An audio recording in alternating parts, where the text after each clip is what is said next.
Last year, we not only struggled with the virus, we could also see the impact of isolation and the pandemic on mental health.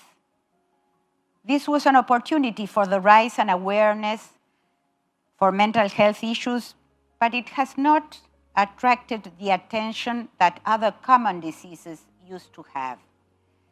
What would you say are the principal outcomes? What have we learned and should take into account to guide the research on health pathologies? Well, I think we learned a lot on the fact that this type of challenge increases significantly isolation. Isolation leads to mental health.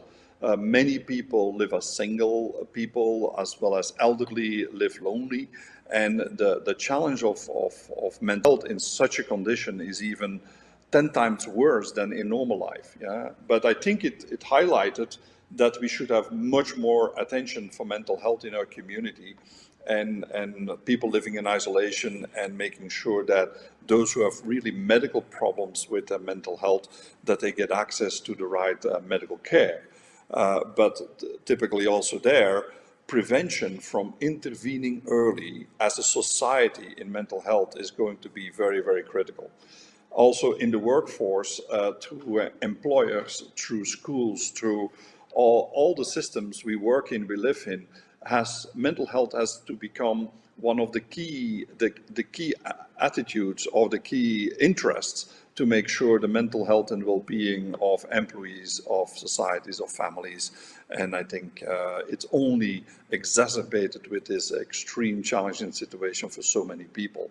And so hopefully we can return to a better, kinder world with much more attention for the mental status of people. Thank you so much. What do you think, Dr. Piot, about this?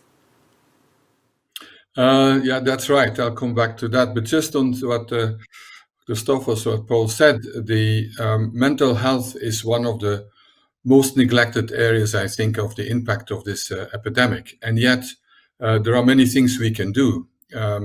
We have fantastic development progress in terms of how to treat and prevent mental health conditions.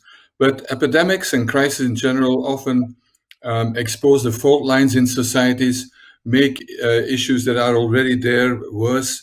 For example, gender-based violence,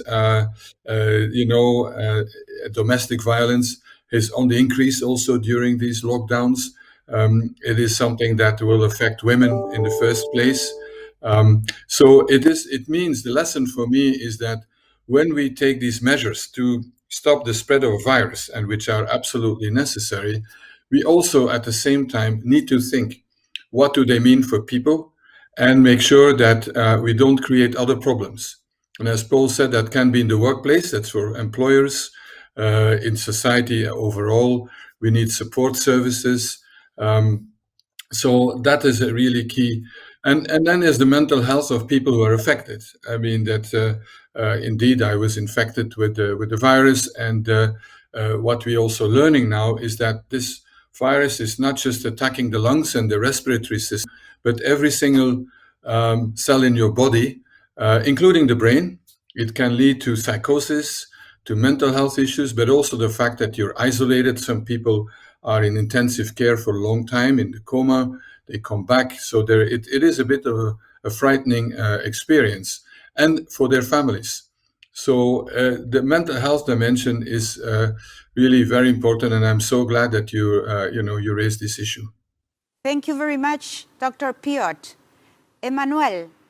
Yes, I guess what this experience of 2020 has taught us is that it is, we are humans and we are meant obviously to interact, physically speaking, and see one another. And with regard to science, this is really about, internationality, mobility. And for sure, this year has impacted a lot those aspects. You have for sure consequence to the pandemic and to the lockdowns, a lot of consequences on the mental health, issues. with regard to isolation, as you mentioned.